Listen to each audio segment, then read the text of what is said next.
أعوذ بالله من الشيطان الرجيم. بسم الله الرحمن الرحيم. أرأيت الذي يكذب بالدين فذلك الذي يدعو اليتيم ولا يحض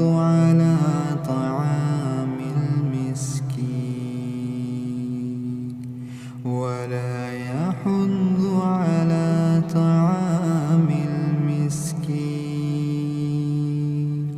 فويل للمصلين